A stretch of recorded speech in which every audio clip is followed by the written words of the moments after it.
Hi everyone, this is Syrian Girl. Syria has been attacked by the US-Israeli-French alliance. Missiles struck the T4 military base, a base that is crucial to the fight against ISIS. This comes right after a false flag chemical attack in the suburb of Douma in Ghouta, Damascus. The neocons are blaming the Syrian government for the chemical attack, but once again there is no motive because Assad was winning. After 7 years of war, Ghouta is almost completely liberated from Al-Qaeda-linked rebels. Thousands of civilians have evacuated the city. For years, the rebels weren't allowing them to leave because they were using them as human shields.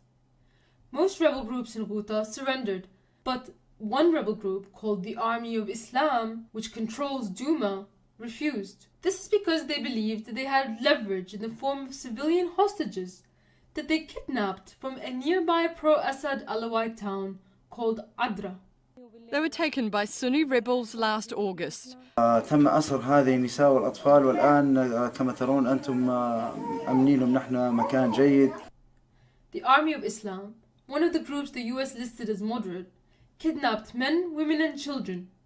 They put them in cages and paraded them around the city of Douma, saying that if Assad bombs the rebels, the hostages would die. They were literally using them as human shields. A few weeks ago, they released footage of these hostages walking through an underground tunnel in Douma, injured and distressed. احنا كنا بسجن اكتوبر بعدين طلعونا على الأمن وحطونا بدوما بس انه مش الحال ومستحيل يضربوا الأسرى. Since these civilians were from a pro-Assad Alawite town, the rebels thought that they had more value as human shields than the civilians of Douma. But the war continued, and it looked like the Army of Islam were about to surrender. But suddenly they stalled negotiations and rained hundreds of missiles down on Damascus city center. You see, some of their members didn't want to surrender. This was when the false flag chemical attack happened.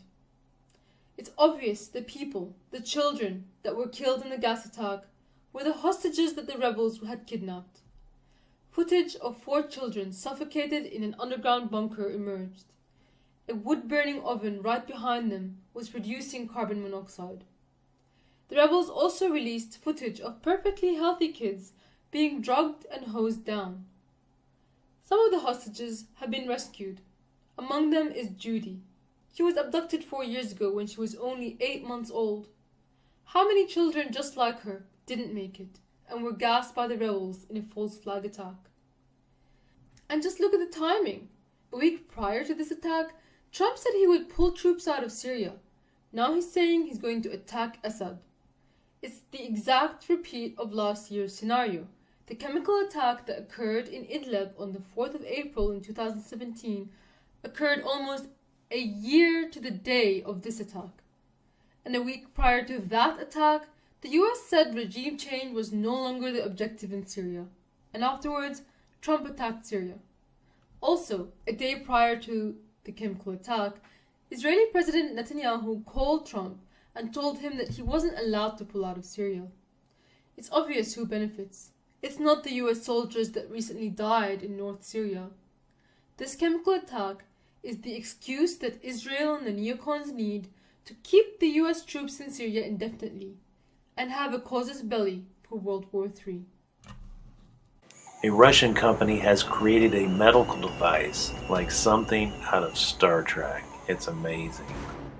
You can now buy technology that was proven almost 100 years ago by Royal Rife and then covered up by a crooked medical system and the fake news on our televisions. Royal Rife was a brilliant scientist born in 1888. By 1920, he invented the only microscope able to see a virus.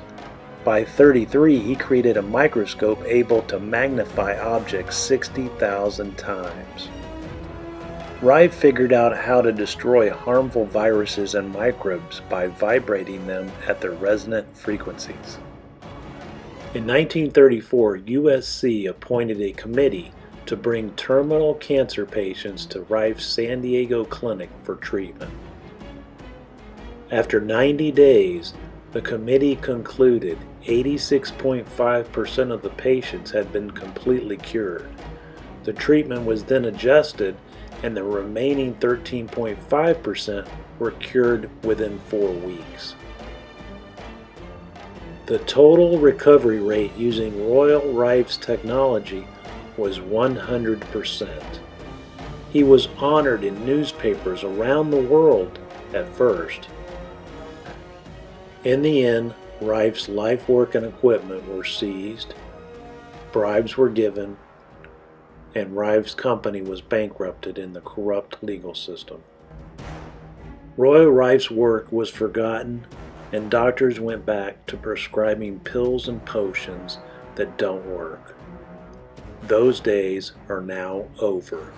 All right, fast forward to the future. Imagine killing viruses like HIV, hepatitis, even the flu dead in their tracks by shaking them to death. Well, according to scientists, it may be possible. New research determining that motion at high frequencies could actually kill simple viruses. This is a very interesting mathematical model right now that was created.